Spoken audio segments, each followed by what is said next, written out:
Okay, Shabbat Shalom, everybody. Don't talk with your mouth full of challah. Okay, so let's do that a bit louder. Shabbat Shalom. Okay, that's good, much better. All right, so I'm honored to be speaking with you guys today, and even more honored to be wearing my favorite suit of clothes, which is my IDF uniform. Now, back when I first joined the IDF in the Neolithic period, around 1948, there was a woman combat soldier. It was a total oxymoron. It was almost as if you could go back 120 years and just say a Jewish fighter was an oxymoron or a Jewish farmer was an oxymoron. Now we just take it for granted because most people here grew up when there was a Jewish state and a Jewish soldier, Jewish farmer. That's totally normal. It wasn't normal then. It's the new, right? Because people forgot we were once the people of the land. And people always assumed we were the people of the book. Now, the people of the book are my children, because they're the people of the book. No one got that one. I was waiting for that one. Okay, and the oldest and youngest are called the bookends. Anyway, so also grew up, my father, as I mentioned on previous occasions, is a man of the cloth, a minister. So that whenever we were walking around, they say, oh, look, I have 4 siblings. So they would say, oh, there's the rabbi and his 5 books. We would always get that the whole time as well. But anyway, moving on. So a woman fighter was just not accepted. And if you had to ask why, you get the most annoying answer in the Hebrew language. So how do you say why in Hebrew? Does anyone know? Lama. You say lama, and the answer, what's the most annoying answer to lama? Kacha. Why can't women be fighters? Kacha. And that was the answer in Israel for many, many years, until Alice. That's just the way it is. Yeah. Why? That's just the way it is. Until this lovely woman came along from, I'm happy to say, from South Africa, a landsman, Alice Miller. Alice Miller, anyone heard that name? It's a name that especially all the women in this room should be familiar with and proud of. She did what she did, I'm about to tell you, gave us such status that every year in Israel on Yom HaAtzmaut, or Independence Day, they get upstanding citizens who really made a difference in Israeli society to light the torch on Mount Herzl. She was asked to light the torch about 15 years ago for what she did. So Alice Miller is a living example of what I have on my note paper, which says the following quote: never say I'm one person, what can I do? But because I'm one person, I'm going to do something. So she's a living embodiment of that quote. She grew up in South Africa, and unlike me, probably spoke with a proper South African accent. But her parents are quite loaded, clearly, because she came to Israel when she was 18 with a civilian pilot's license, not too shabby. She comes to Israel and says, well, I've got a pilot's license. I would like to be a pilot in the Israeli Air Force. So she did all the inquiries, and she went to the draft board, and they said, yeah, I'd like to do the pilot's course. To which they replied, you can't. Lama? Kacha. It's just the way it is. So she basically had a couple of options. She could have gone and skulked away and said, well, that's just life, c'est la vie. Or she could do plan B, which is what she did. She was 18 back at the time, this little blonde 18-year-old kid from South Africa, new immigrant, took the Israeli Air Force Supreme Command to the Israeli High Court.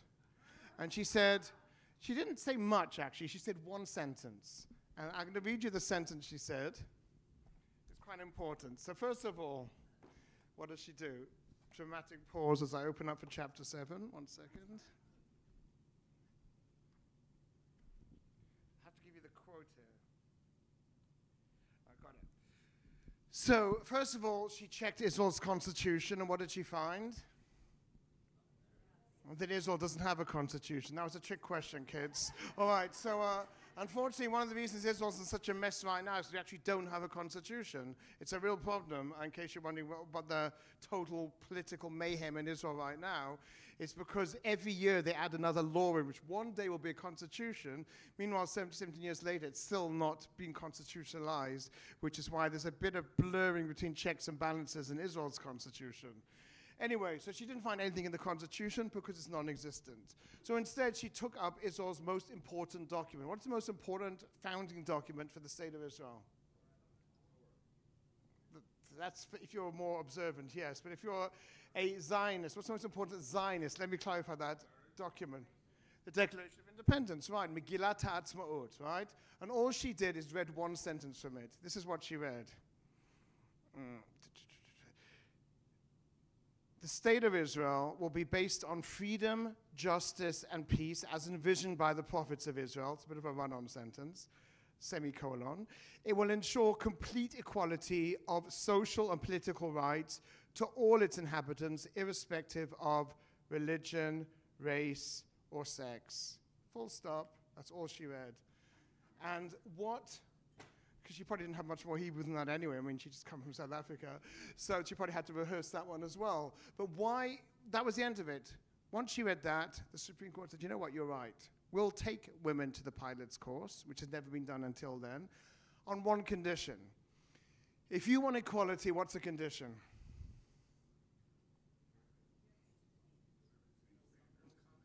Same standard. It's not, oh, the girls do 10 push-ups and the boys do 20 push-ups.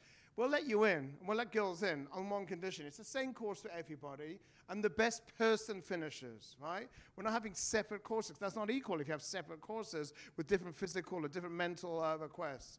So she got into the course. Now, let me just tell you a word about the course, all right? So it's the most difficult course to get into in the state of Israel because you can't actually apply to it. I mean, she was an exception. Generally speaking, you can go to when you're 16 in Israel, you go what's called the Tzav Rishon, which is your first call up. So kids already in 10th grade already thinking about how they want to serve their country and where they want to serve their country.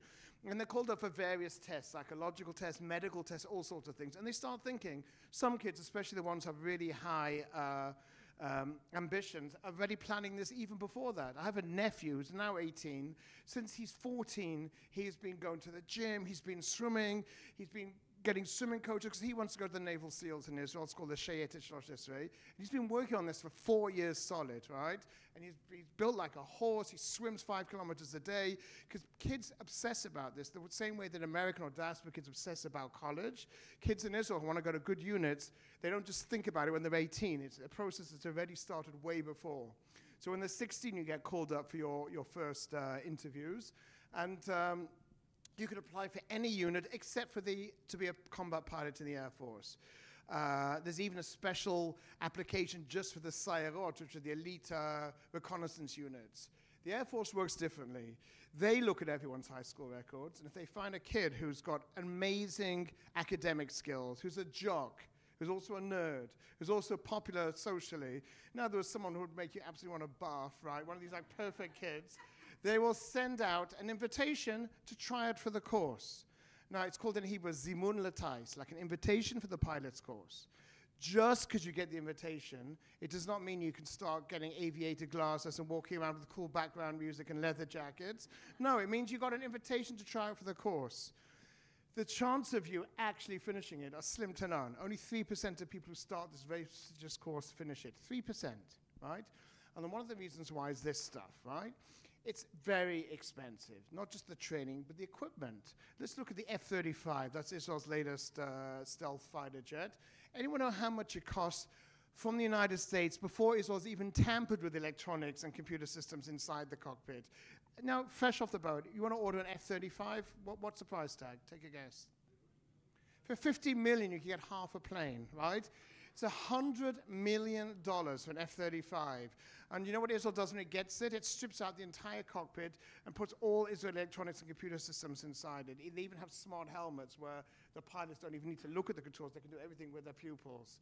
All right, so $100 million to fly a plane? No, that's just the plane itself.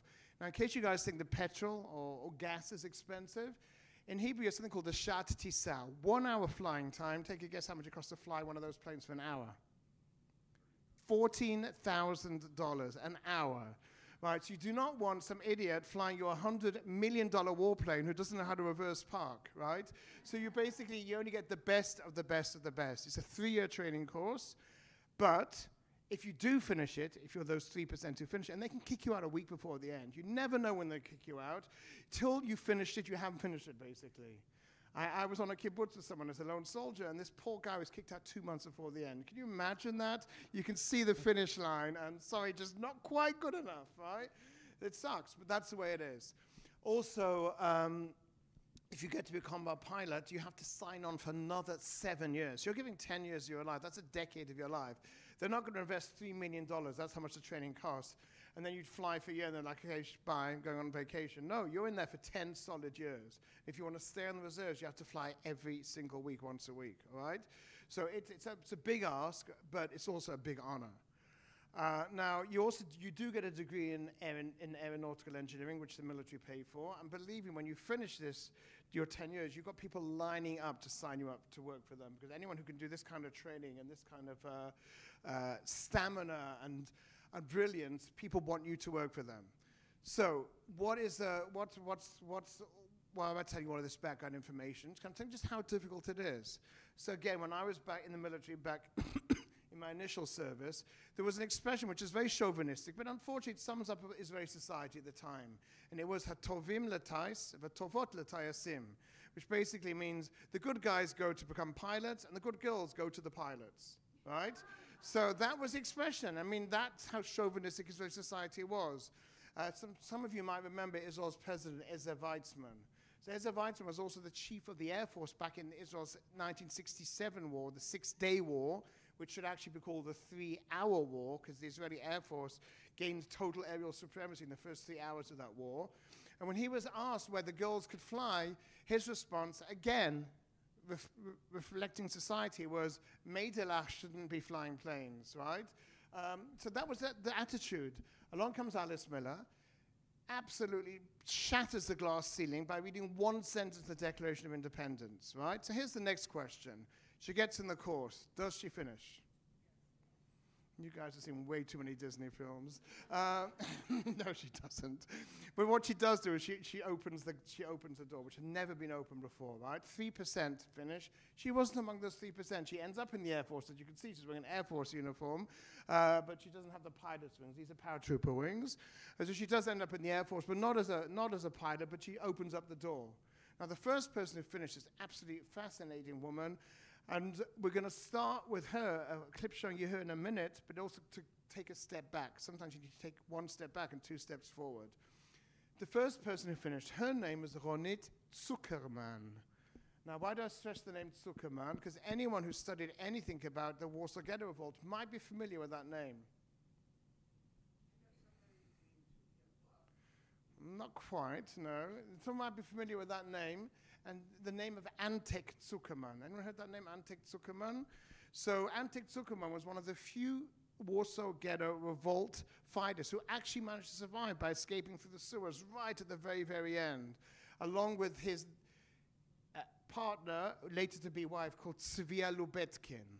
Now, the two of those, Tuvia Lubetkin and Antek Zuckerman, they did escape right at the end of the Warsaw Ghetto Revolt through the sewers, avoided all the barbed wire and the gas the Germans were pumping into the sewers, managed to escape, finished off the war's partisans. After the war, came to Israel on an illegal ship against the British, Aliyah Bet ship, and founded a kibbutz called Kibbutz Lochamei HaGetaot. We went to it with Mus. The Ghetto Fighters Kibbutz, right? It's in the north of Israel. Any of you guys familiar with that one? There's like an aqueduct and a little museum there, a Holocaust museum, and a beautiful kids museum actually called Yad Lieled. And it's founded by Warsaw Ghetto survivors. Their granddaughter, Ronit, was the first woman to finish the combat pilot's course. Not only did she finish it, she actually outshot the Top Gun instructor who was teaching them how to shoot down other planes. And she was that good, she later on became Israel's first squadron commander, and later on became the first Israeli woman squadron commander, female base commander of an entire Air Force base. She was brilliant. It's something some people say it's genetic, right? She got the genes from her fighting grandparents, and Tuvia and Antek. And I'm going to show you a clip of her right now. I took a group a few years ago to an Air Force base, and now in Israel, it's not abnormal to see women walking around with pilots' wings. But in my time it was, and for decades it was, until Alice Miller came along. This is a 1.5-minute clip, F-15 pilot. And this one here is showing you, you won't see her face, but it's on it. She flies an F-15I, which is only cost $80 million. This was Israel's top plane until the F-35s came in. And she just talks about daily life in the squadron as a female combat pilot. Yeah, but it's much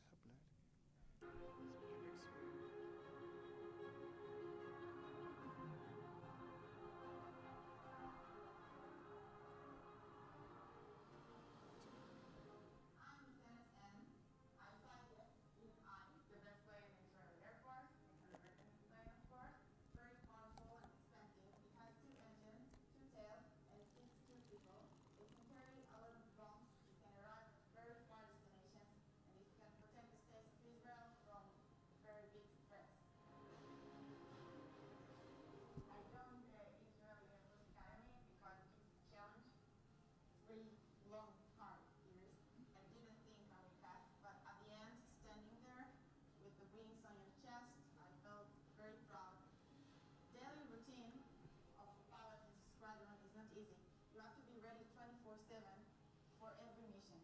The situation can change dramatically. You can one moment sit on the couch and watch TV, and the other you have to run to the plane and be ready to whatever comes.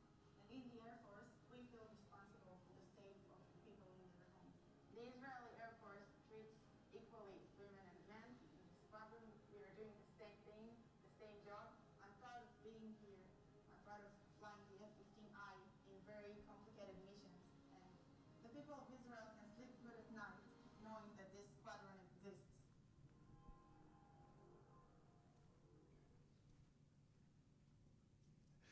All right, so that's Alice Miller. Okay, it's a good question. I have to somewhere in the mid-90s. I think it was 95, 96. I'll check and get back to you on that one. Something in the mid-90s. All right, you can look it up as well, Alice Miller. Anyway, so that is, again, a woman you do not want to mess with. And also, at the same time, it's normal now. But it's only normal because someone said something's not right. An individual, right? We have the expression in Hebrew, Lo alecha hamnacha ligmor. Sometimes you see injustice in the world, and you can't say, well, what can I do? I'm just one person. But then the end of that sentence is, Avalo ata ben or batchum levatel mimena. Just, you can't say, well, I can't completely undo all the injustice in the world, but you should never step back and say, let someone else do it. So she came along and broke the precedent, and the result is we have an amazing, and this is just the beginning. This is just the beginning. After they already let combat pilots in, slowly every single unit in Israel has been integrating. So then the artillery's been integrating as well. So now it's male and female served together in the artillery. I don't know if any of you saw Good Morning Vietnam. Did anyone see that film? With Robin Williams. So there's a famous scene there when one of the people calls in. He says, what's your name? He says, my name's Bob. Hi, Bob. But where do you serve? I serve in the artillery. Okay, so what music can we play for you, Bob? Anything. Just play it loud. So that's what it's like. People thought that artillery was not too feminine because you've got these big shells and massive howitzers. But no. After this, everything's been slowly breaking. And one of the last units was actually this year, and it's a unit I work with in the military, which we'll be talking about when I do my presentation tomorrow, and that is a unit called the Shesh Tesha, or the 669, which is an elite aerial search and rescue combat unit, and they're the ones we call in with the choppers who come in and medvac the wounded soldiers out when they're severely wounded. Sometimes they'll come in under fire as well. It's an elite commander unit, and only this year that taboo broke as well, and they also accept females to training, again, on condition it's exactly the same training as the men, and they trained for a year and a half to be these combat medical personnel coming in on helicopters. So almost everything has broken. And Israel's also the only military on the planet Earth that drafts women as well. There's no other military that has a compulsory draft for women. So all this happened because of one person. But I want to take a step back. I want to take a step even further back.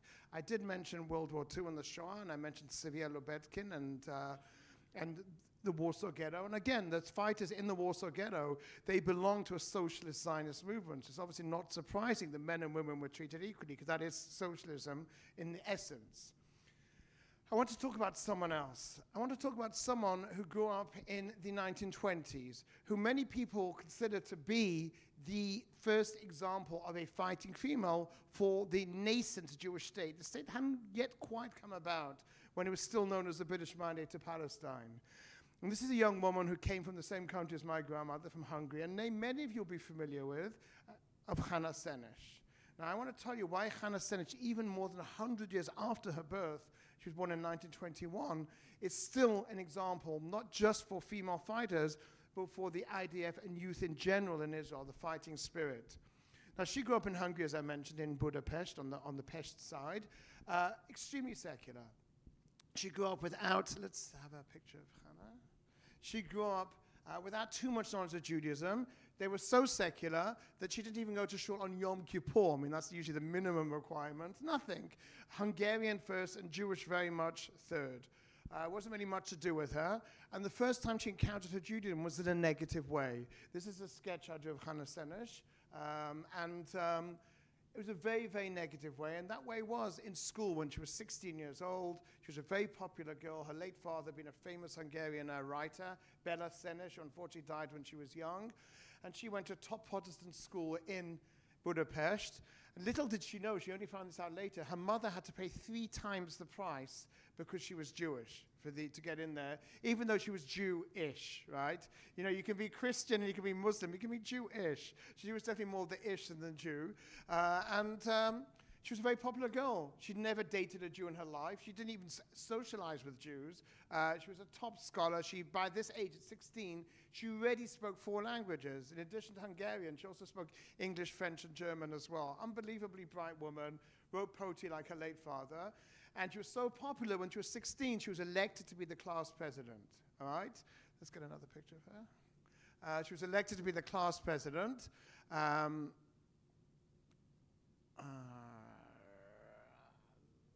know. Let's do that one. That's a good one.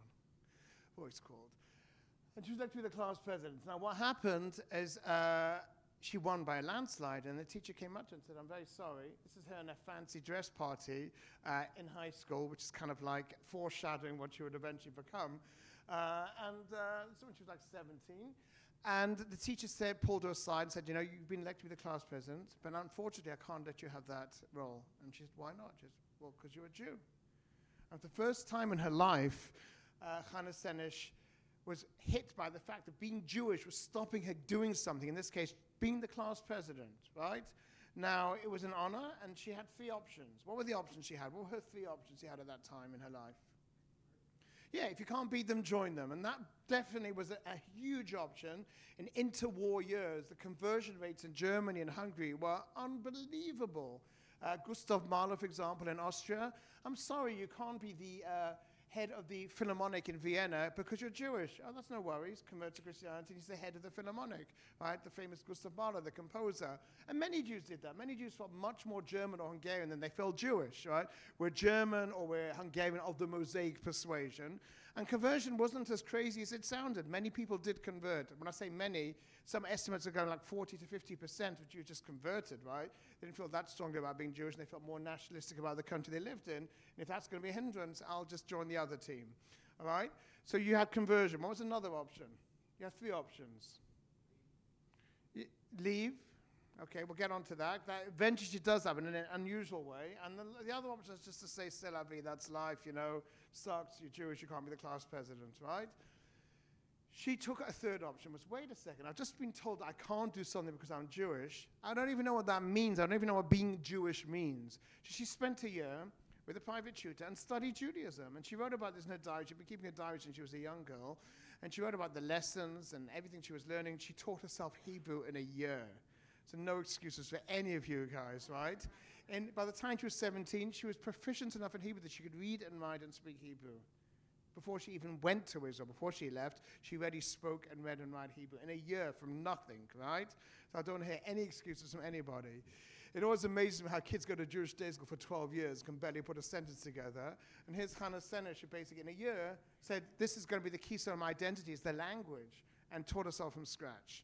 So when she was 17, she wrote the following in her diary. Yes? Hebrew itself? So the first mass immigration to Israel, again, there's 5 aliyot, or immigrations to Israel, and they're all based on persecution. So the first aliyah, we call it, was in 1881, where the Jews were fleeing pogroms in Russia after the Tsar's assassination. And the second aliyah was 1904, after the Kishinev pogrom. And in that period, between the first and second aliyah, many of the young Jews who were coming to the land of Israel, they didn't, even though they were Yiddish or Russian speakers, they wanted to speak Hebrew. The problem was no one had actually spoken it for 2,000 years. It was just a language of ritual. And it was in those formative years, in the late 19th century, the Hebrew was developed as more modern language. So famously, you have Eliezer Ben Yehuda, who started the dictionary from the letter Aleph. He never finished it, by the way. Then you get other intellectuals, interestingly, a lot of them from Odessa, people such as Bialik and Jabotinsky, who started writing. And Bialik, when he wanted to start Hebrew, he started writing kids' books. That's how you have to start, with the kids, nursery rhymes and kids' books. So there's no exact year, but it's the period of the first, second aliyah. So I'd say like the 1880s, 1890s, 1900s, it started really, really getting hold of the public imagination, because we need to revive our land, and we need to revive our language, and we need to revive our self-worth. Those are like the three pillars of Am Echad, Safa Echad, Eretz Echad. That was the three pillars of the pioneers. And so Hannah Senesh decided to leave, to go to the land of Israel. And from that moment on, her diary switches to Hebrew. So till then, she was writing in Hungarian. She switched to Hebrew with hilarious spelling mistakes, I have to say. Like one of her most famous poems is Eli, Eli, Shaloi Gamer Olam, which we're going to hear soon. Oh Lord, my God, may these things never end. Some of you are probably familiar with that. But she wrote Olam with an aleph instead of an ayin. They're silent letters, but it's an easy mistake to make. But they were like that. And many of the immigrants who came in the first and second Aliyah said, okay, we're in Israel, switch. We're only going to speak Hebrew and not Russian anymore or Yiddish. And Eliezer Ben Yehuda, the guy who is credited with reinventing the language, he said, he had a great marriage. Because he said to his wife, I'm only speaking Hebrew. She didn't speak Hebrew. So they had a great marriage. And also, his kid, Itamar, was the first Hebrew-speaking kid, like in 2,000 years. And people thought his dad was nuts, because like his dad would only speak to him in Hebrew. He would isolate him from all the other children so he wouldn't hear Yiddish or Russian in the streets. And to practice his feminine and masculine, he got like a female a female cat and a male dog, so he could practice Zachav and Nekeva, feminine and masculine. Until he was 5, he couldn't speak, and people thought his dad's linguistic experiments were messing him up. And then when he was 5, he started speaking fluent Hebrew. And he was the first kid in 2,000 years, Eliezer Ben Yehuda's kid, to actually speak Hebrew as a mother language, which is quite incredible. You'd have a lot of self-discipline to do that, because it would have been a lot easier to speak Yiddish or German. Theodor Herzl, when he envisaged a Jewish state in the Judenstadt, in the Jewish state, in his famous book, he envisaged a German-speaking state. And the Technion in Haifa, their first language was German. The professors were all from Germany, till the students went on strike and said, we didn't come to Israel to learn in German. And so that's how it all sort of started changing. Okay, so what did Hannah Senesh write when she was 17 after studying for a year? She wrote the following. Now, when I read this, I want you to think about any of you here who have children or grandchildren who are this age as well, and think how advanced her thinking is about what's important in life to write this at the age of 17. And my entire book on Zionism and Zionist philosophy, for the sake of Zion, I start with this Hannah Senesh quote. I don't know whether I've mentioned it, but I've become a Zionist. This word stands for a tremendous number of things. To me, in short, it means that I am now consciously and strongly feel a Jew, and I'm proud of it. One needs something to believe in, something for which one has a wholehearted enthusiasm. One needs to feel that one's life has meaning, that one is needed in this world. Zionism fulfills this for me. Can you imagine that? Can you imagine a kid today like getting off their phone for 1 second and saying, what is the meaning and purpose in my life? Unfortunately, that's not the generation we're raising. But she came from a different metal. At the age of 17, to start thinking about such existential thoughts. What is the point of life? What gives me meaning? What gives me purpose as a Jew? And for her, it wasn't going to synagogue and mumbling prayers. It wasn't having the Jewish food. It was Zionism. And for her, Zionism meant, in its purest form, going to the land of Israel and working for the Jewish people in the land of Israel. You can live in Israel and not be a Zionist, just like you can be a Zionist and not live in Israel, right? And there's also many different forms of Zionism, from being an armchair Zionist and writing a check out, to going on a volunteering mission with your temple, to living in Israel, to serving the military. There's many different layers. But as far as Hannah Senesh was concerned, she was a purist. It meant you have to go, you have to live, and you have to contribute to the Jewish people in the land of Israel, because that is where the future of the Jewish people will take place, and she wanted to be part of it. So she leaves Hungary in 1939, and this is one of the poems she wrote. A voice called, and I went because the voice called. Many of us put that voice down. We have that voice calling us, saying maybe we should do bigger and better things in our life, but we get caught in our day-to-day reality and don't think about the bigger picture. What are we here for? What is our role in this world? So she heard that voice, and for her, the voice was very strong. And so she leaves Hungary in August 1939. August 1939. That's literally weeks before World War II breaks out, after the Soviets and Germans had already signed the Non-Aggression Pact, the Ribbentrop-Molotov Pact, dividing Poland in two. And everyone knew the war was not a matter of if, not of when, not if. She leaves an aging mother behind, which was very difficult for her. Her brother was studying abroad in Paris at the time, George, and she left with a heavy heart. They were her whole family, but she said, you've got to do what you believe in. You've got to walk the walk and not just talk the talk, as I mentioned yesterday. She got on that ship, highly educated, top A student, fluent in 5 languages. What does she do when she gets to Israel? Goes to work in an agricultural training farm. Now here's a girl who grew up with a maid, had a pony, literally, I kid you not. Very well-to-do family, soft hands, but she decided she's going to go to a place called Moshav Nahalal. That's where Moshe Dayan was from. And she was going to get her hands dirty and learn agriculture. Why agronomy? Why of all things would she learn that? Why do you guys think? Pardon? To the land, and also she's thinking about the future. There's 600,000 Jews in Israel, but we need to bring millions here, so we need to figure out more modern agriculture. So that's what she did, and when she finished studying, life's all about choices, especially being Jewish. You have freedom of choice, right? We don't believe you're damned, you're saved. If you do stuff up, you always have Yom Kippur, you can repent and start again. But she said, okay, I've finished studying agronomy, now what do I do? She had 2 options. She could go to an established kibbutz, which was mainly Hungarian Jews, or she could go and build a new kibbutz with a bunch of youngsters. So obviously she chooses plan B. I'll go, the most difficult things is more important to get more kibbutz in. Goes to a kibbutz called Sedot Yam, which means the fields of the sea. Today, if you go there, it's a stunning kibbutz right next to Caesarea. Back then, it was literally a couple of tents on some rocky, barren seashore. And you think, wow, here's a girl who's left her family, made Aliyah by herself, learned to be a farmer, established a new kibbutz. Dayenu, she's done enough. That's pretty incredible. And then the crazy thing happens. It's also went back to Europe. Here's the crazy. People are desperate to leave Europe. Desperate, right? The Germans are advancing right across Europe, and on the eve of the Holocaust, many left Europe for Palestine, or tried to, if they were lucky enough to escape the British gunboats and the Royal Navy. But very few went back to save others. What happens next is an incredible story. I'm sure many of you are familiar with it. In 1941, 1942 in Israel, people stopped getting letters and communications from their family in Europe. No one quite understands what's going on. It's like a blackout. This is the days before, obviously, the technical communications, old-fashioned letters. Everything just dries up, and no one understands quite what's happening. And then in 1943, a couple of survivors of the Holocaust, which is still going on, trickle in, and suddenly people in Israel understand, the land of Israel, understand what's happening. And there's a national day of mourning declared across the state, the pre-state, we're talking about the British money to Palestine, and people are in shock. They suddenly realize, well, they haven't been hearing from their parents and their siblings and their relatives, because they're no longer alive.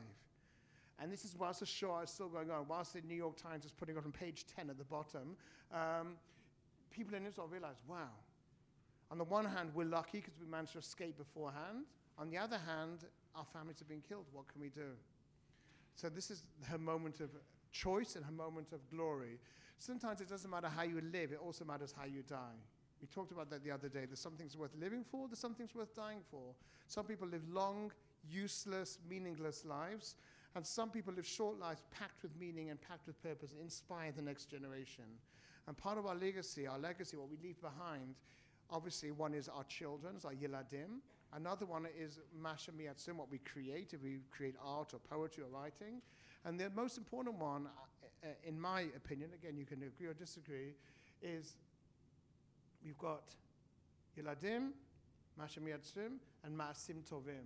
To leave good deeds behind, to make the world a little bit better, something we refer to as Tikkun Olam. Right? The world's not perfect. We know it's not perfect. We could just walk away, or we can leave the world a little bit better when we leave this world for our children, our grandchildren, and humanity in general. And that's her decision. Her decision is she was going to volunteer for a crazy mission. She was 22 at the time. Her and 29 other boys and girls in the Yishuv, as it was known, the Pre-State Palestine, volunteered, and theirs was the only mission in the entire Holocaust, volunteered to parachute behind enemy lines into Nazi-occupied Europe and initially work with the British Air Force, who was training them, to get pilots out, and then go on their own private missions to try and rescue Jews. And what does that mean, try and rescue Jews in Nazi-occupied Europe? In 1944, when the mission finally takes place, at the beginning of 1944, there's only one country in Europe where the Nazis still hadn't yet started exterminating the Jews. And what country was that? Hungary, right? In 1944, on March 1944, before Nazi Germany directly invaded Hungary, there was 830,000 Jews still living in Hungary, including my entire grandmother's family, all living there, mostly blissfully unaware of what had happened to the rest of Europe's Jewry. And Hannah thought if she could get it over the border and warn the Jewish leaders about what their impending fate was, they could prepare themselves. They could go into hiding, they could fight, they could do something, because obviously forewarned is forearmed. Give them that knowledge. So they trained with the British. She was actually a lieutenant in the Royal Air Force. She was a commissioned officer in the Royal Air Force. They trained and they trained and they trained. And eventually 2 women passed the course, Hannah and another woman called, 1 second, I'll get you in a second. Javiva Reich from Czechoslovakia. 2 women, and the rest of them were all men. They this elite unit. They trained with the British paratroopers of the Royal Air Force. They trained in radio communications, all this type of stuff, in order to go behind enemy lines. Now, once again, she was safely living in Israel. It was her choice, right? The next picture is one of her brothers.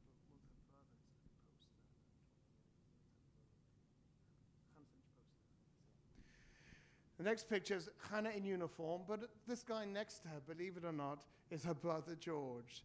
The day before she was going to go on this mission, literally to leave the land of Israel, to go down to Cairo, to fly to Italy, to be parachuted into Yugoslavia. The day before, her brother George, Georgi, he actually gets to Israel. He smuggles his way through, gets to Israel, and he doesn't know. And his sister comes to meet him in her Royal Air Force officer's uniform. And little does he know that this is going to be the last day he will ever see her. Like, we never know when our lives are going to end. We never know how much time we've got left. That's why we need to live every day as if it's our last day. And she meets him. She doesn't want to tell him that she's about to go on this crazy mission because she knows he's going to talk her out of it. So she doesn't tell him she's going on the mission. They have this emotional meeting of random strangers walking past with a camera. Say, can you take a picture of us? And he does, and he actually sends it to the brother, which is quite amazing. And this is her, by the way, on keyboard Stotyam as well. And she meets him for 1 day. Then she goes over to Egypt, flies to Italy, parachutes to Yugoslavia. They spend a couple of months in Yugoslavia, safely rescuing downed Allied pilots. Then it's time for her mission. And in March 1944, she crosses over the border. The day she crosses the border, she's arrested. Not by Nazis, not by Gestapo, by Hungarians. Right? The Hungarian fascist movement called the Arrow Cross. By Hungarians. Then she's taken to a Hungarian prison. Right? There's this whole misunderstanding. It was all done by the Nazis. It was done by Hungarian collaborators, all of this. And for months, she's tortured. She's tortured for months. They even find out her mother, Catherine, is still living in Budapest. And they bring the mother into her so she can, because she's caught with the British radio, to reveal the radio secrets and what her mission was. And her mother walked into the room and didn't even recognize her own daughter. They'd already broken her teeth and all sorts of crazy tortures. And she still doesn't divulge. Eventually, in November 1944, as they can hear the sounds of the Soviet artillery on the outskirts of Budapest already, she's dragged out of the courtyard by the Hungarian Arrow Cross, not by the Nazis. There's this misunderstanding. She was killed by Nazis. She was killed by Hungarians. Dragged out, and she was refused the blindfold, and her life ended, and she entered eternity at the age of 23. So the question is asked is like, was her life a success or failure? And she's, by the way, fated as Israel's first female fighter. Was the mission a success? She did not rescue one Jew, right? Was it a success or a failure? What would you say? Success. Why? She didn't divulge anything. And what else did she do, which is we're about to go on to after you see the next clip? She was an inspiration, not just for her generation, but for Jews for all time. There's a school in Brooklyn named after her, the Hannah Senesh, I think it's a middle school. Kids to learn about it. I remember growing up in South Africa, in our Hebrew lessons, learning about Hannah Senesh. She was an inspiration. Sometimes it's what you leave behind that inspires, right? And her mission, even though on paper it was a failure, it was actually a huge success. And on the 100th anniversary of her birth, the following took place. This is the second clip. Israeli paratroopers decided to honor her by making a jump into the exact forest in Yugoslavia where she'd jumped with these courageous women and men years ago.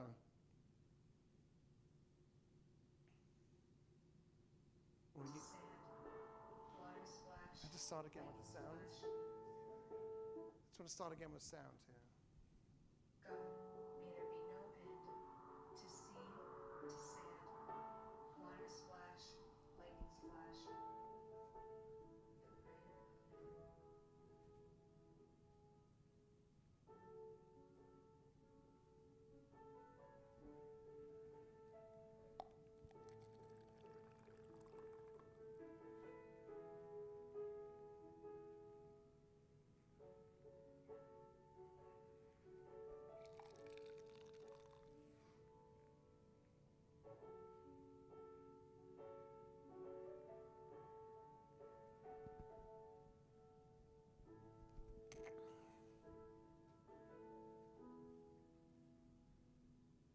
אנו הצנחנים של צבא הגנה לישראל, במשלחת רעד השמיים, מעל שני יערות הפרטיזנים, הולכים בשם ההתנגדות והגבורה היהודית בשואה, בכל רחבי אירופה.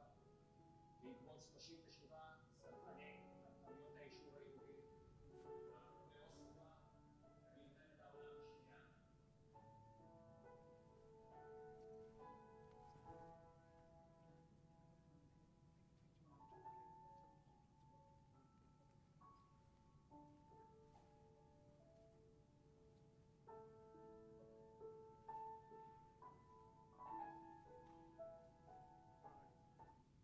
So what a legacy. How many people can say 100 years after they were born that they'll still be remembered in such a way? And her name is still spoken with reverence. And it's her legacy, basically, that is part of what led Alice Miller to do what she did. Part of it makes women want to be combat soldiers. And part of the inspiration is how individuals can make a difference by the way they live their lives. In Hebrew, it's called dugma, a personal example. And every officer in the IDF is taught this, the importance of leading from the front, leading by example. So now we're going to totally fast forward now. We're going to go all the way up to the 21st century. I'm going to show you a couple of still pictures of female soldiers in my unit. And then we're going to see a video clip of what they do as well. So the unit you'll hear a lot more about tomorrow is called the Palmar in Hebrew, which is the Combat Medical Extraction Unit. And our unit basically, in the United States, you have something called the MASH, if any of you saw that series, the Mobile Army Surgical Hospital. In Israel, you don't need that because it's such a small country anyway. That's the reason why there's only one golf course in Israel. It's in Caesarea, because if you miss the 18th hole, it goes into Jordan. So basically, it's such a small country that you don't need to build an extra mobile army surgical hospital. You don't need a MASH. You need to get them as quick as you can from where they're wounded to a hospital within Israel, which is usually minutes away. And one of the things our unit is specialized in, which saves thousands of lives, is we broke what's called the golden hour. So until 1954, for example, people didn't think it was possible to run a sub 4-minute mile. And then along comes Roger Bannister, the amateur athlete in Oxford, and breaks a 4-minute mile. Till this war that's going on right now, people didn't think it was possible to evacuate a wounded soldier from the moment they're wounded in battlefield to a rear echelon hospital operating room in less than an hour. It is because we do it, right? And that's what saves thousands of lives. How we do it, the technology we use, we'll talk about more tomorrow, and we talk about specifically my unit and what we do, and the ethics and morality as well, generally of the IDF. The point is that 40% of my unit, 40% are female. The unit is doctors, paramedics, combat medics, fighting soldiers. So 4 out of 10 soldiers are female, and it's not unusual, right? 40%, exact same roles as the men. There's female surgeons, there's female paramedics, combat medics, and combat soldiers. Because when we go into battle, if you have to evacuate soldiers under fire, you also need to have a combat perimeter around, because sometimes whilst we're treating the wounded soldiers, we ourselves are under fire as well. In order to focus on treating them, we need to have combat troops around us. So it's a totally integrated unit, 100% integrated unit. And I wanted to show you just some still pictures of some of the soldiers in the unit, inspired by the legacy of Hannah Senesh, of Ronit Zuckerman, of Alice Miller. And then I'm going to show you a film of female combat medics in action. Then we're going to take some questions. So let's go with So Mayan over here next to me, she's a combat fighter. She's in a unit called Karakal. And again, this was the first infantry unit that was integrated in Israel. Karakal are the border fighters. Her unit's on the Egyptian border, which includes Gaza as well. And Karakal is an integrated co-ed infantry combat unit. In my time, only men could be in infantry combat units. Now it's totally acceptable to have integrated units, again, because of what Alice Miller did. And their unit is very famous because on the 7th of October, which is one of the darkest days in Jewish history, as we all know, the day when the most amount of Jews were killed since the Holocaust in one single day, it was been noted for the failures, and we're not going to do it now. We can talk a bit, maybe more tomorrow about it. Failures on so many levels: the intelligence failures, the failures of where was the military, why were they so slow to react, how could you underestimate the enemy so much? A whole list of failures, which will come out one day when there actually is a state commission of inquiry, which you probably have to wait till after next October, till the next general election. But one of the lights of it is there was a big debate before the war. Can females, in this case Mayan and her unit, can you have such a thing as an all-female tank? You know, tanks are heavy things. They cost $30 million. They weigh tons. There's massive shells you've got to put in, like these 125 millimeters. Can females can you have such a thing as an all-female tank crew that can actually operate under pressure and function in wartime? Because we all know, especially when it comes to athletes, that male and females have different anatomies. It's a touchy subject, but there's a reason why a male who identifies as a woman wins female swimming competitions, because the anatomy is different and they're slightly stronger. Let's admit it, right? As J.K. Rowling said, if you've got a womb, you're a woman. So in the army here, the question is, can women actually handle all this heavy equipment?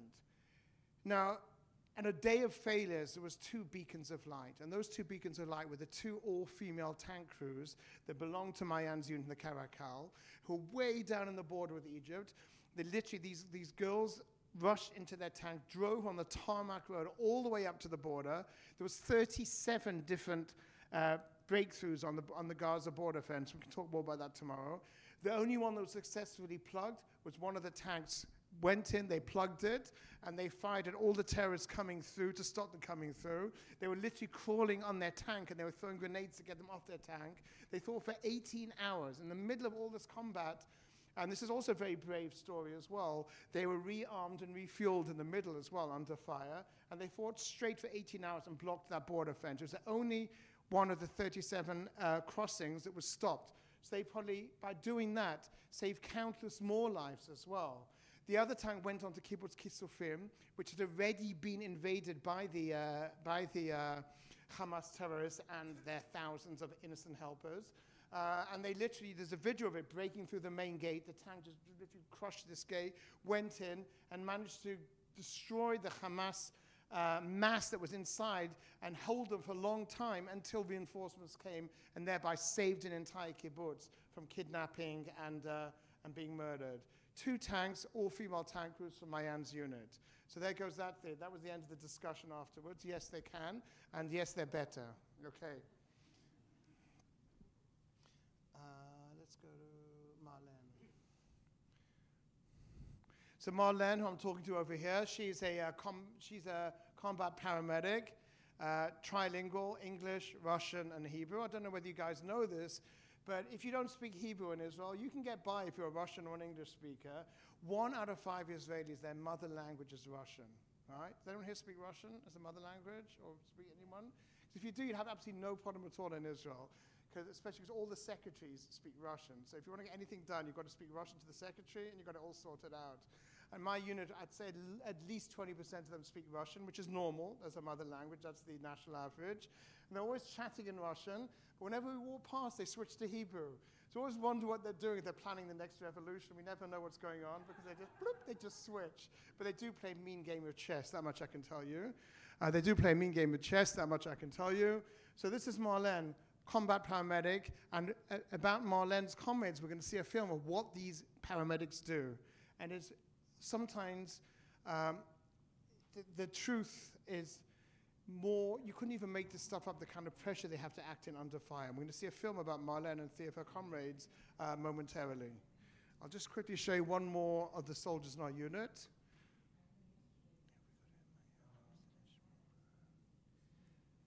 Yuval. So this little girl here, Yuval, as you can see, her family is Indian. They're from a place called Cochin in South India. It's a big, large Indian Jewish community.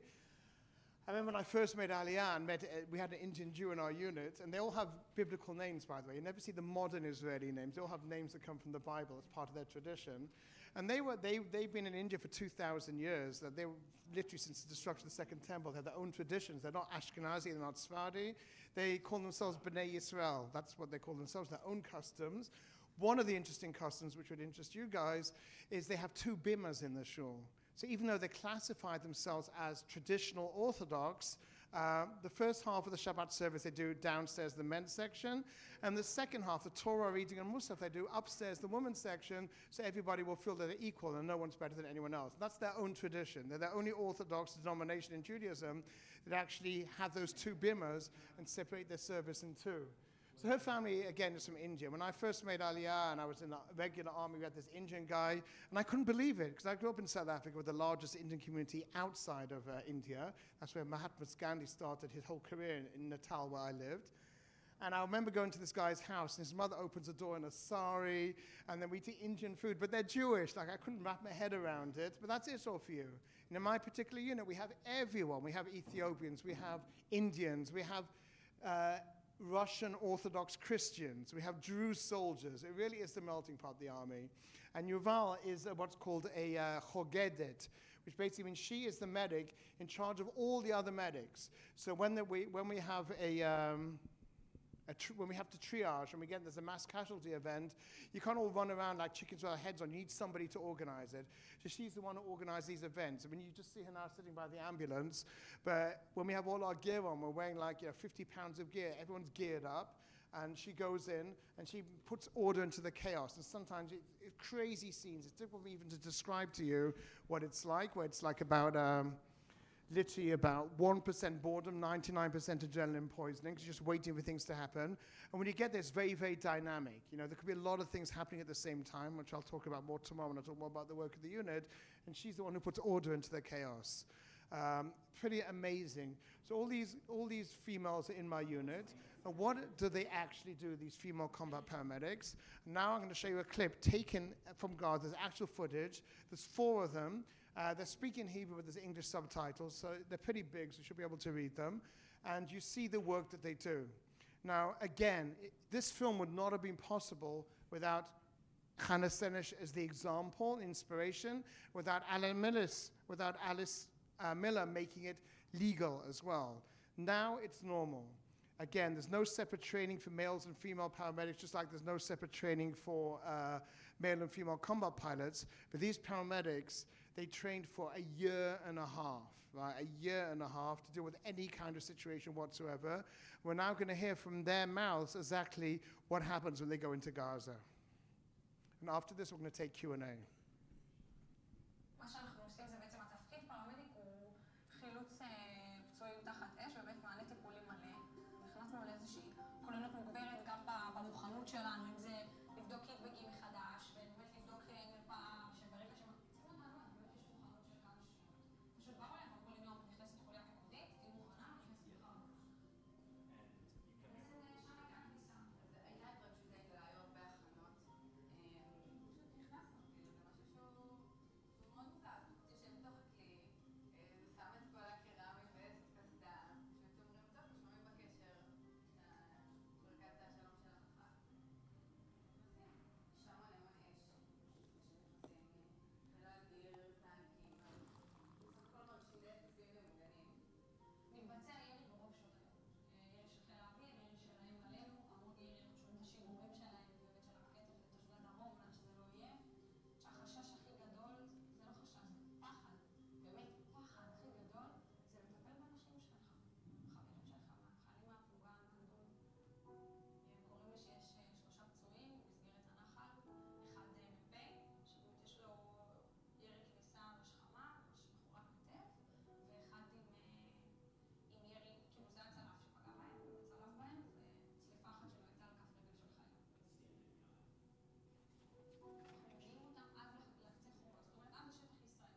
Okay, so what we just saw now are actual paramedics describing what the conditions were like.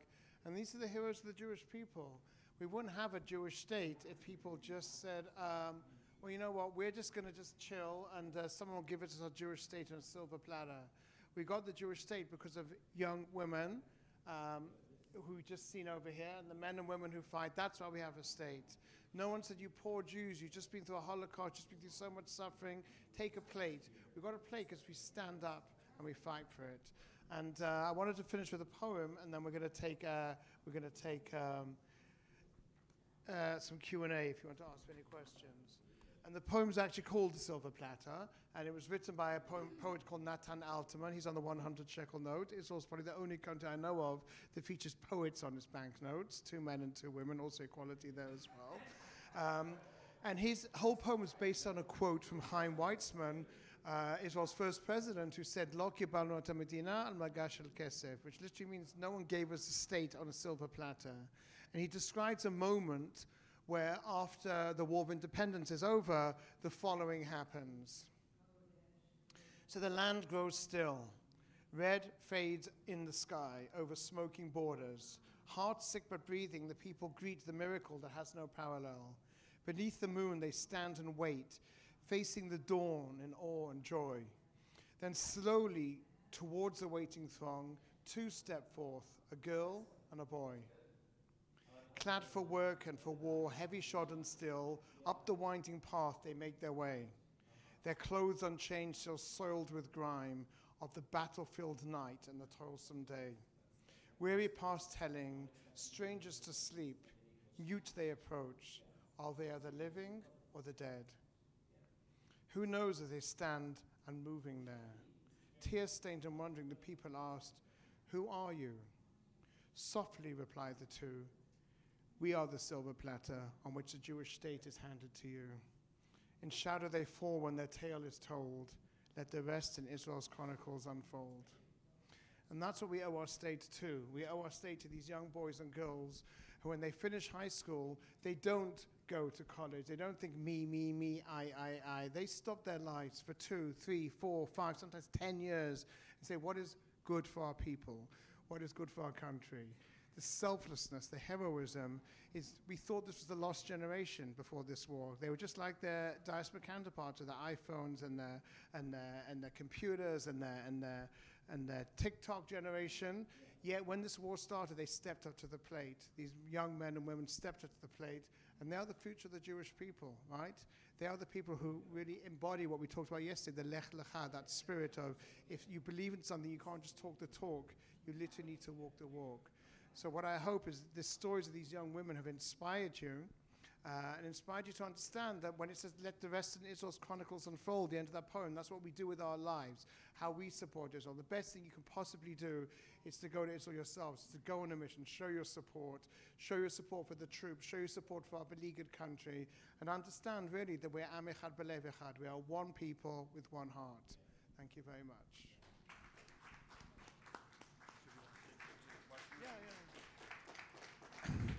Okay, we have a few minutes for some Q&A if any of you guys have any questions. Yep. Do you want another? Okay, hold a second. Hold that thought.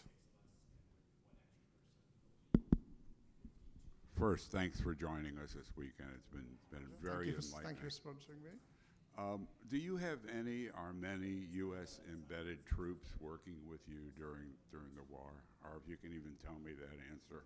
0. There's no American troops on the ground in Israel embedded in the units in Gaza. What we do have, we've had American military medical personnel visiting our unit to see exactly how we manage to do what we do. So as a token English speaker, I'm usually the liaison.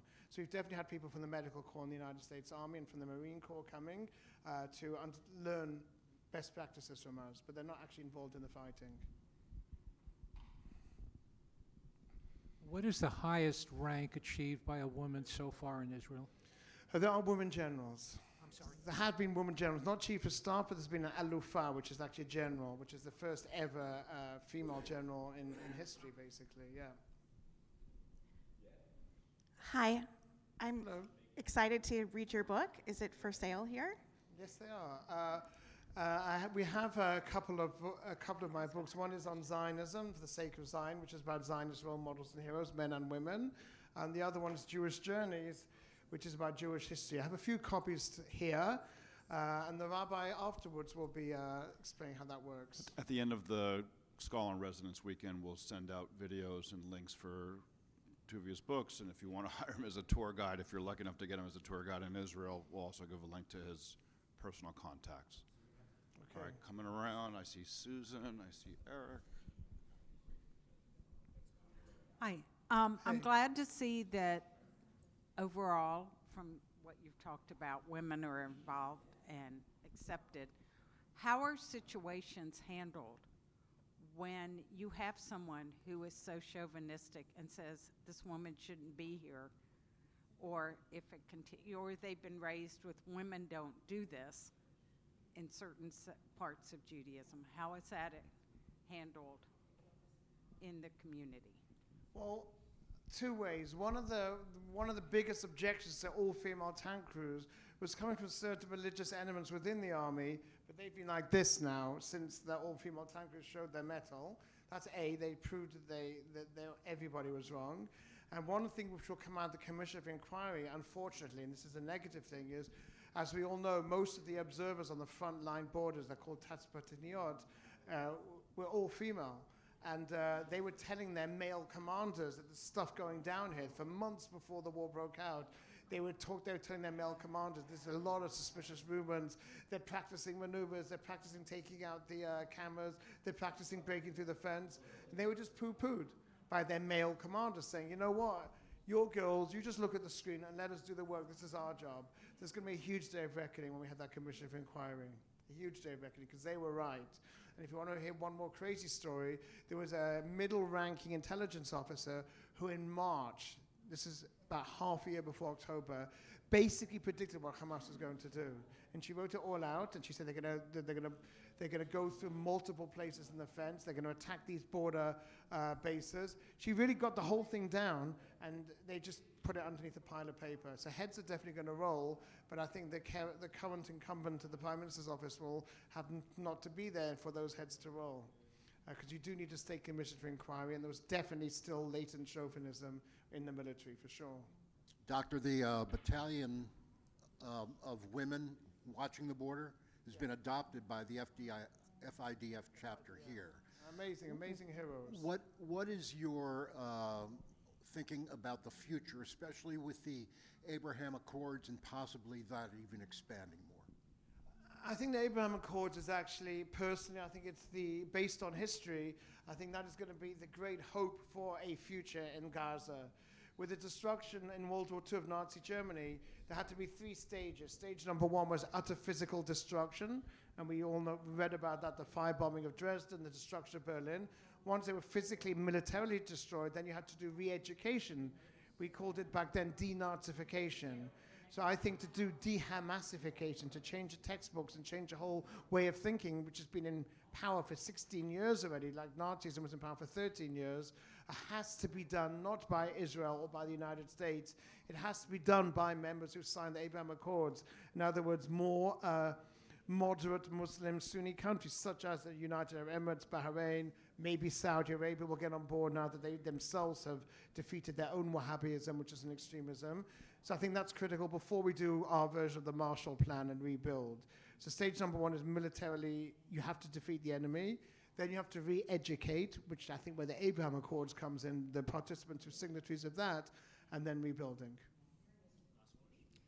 You mentioned Alice Miller with the pilots, but when did women start moving from just support, like secretarial and back support personnel, into some of these combat fields, medics, some of the other areas?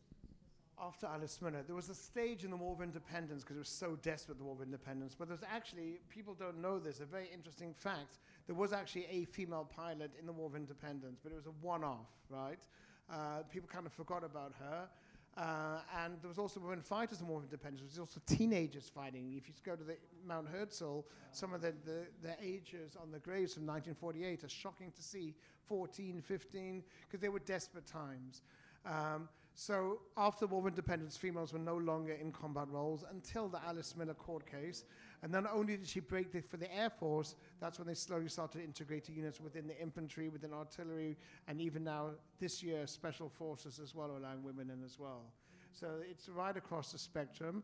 And the answer is around the mid-90s. Till the mid-90s, women were only in support roles, only, exclusively. And now, most women still go to support roles, but you have the option, if you want, to go into a combat role as well. But even in the main military, only 1 out of 10 soldiers are actually combat soldiers. Okay. Well, let's give Dr. Book a hand, really.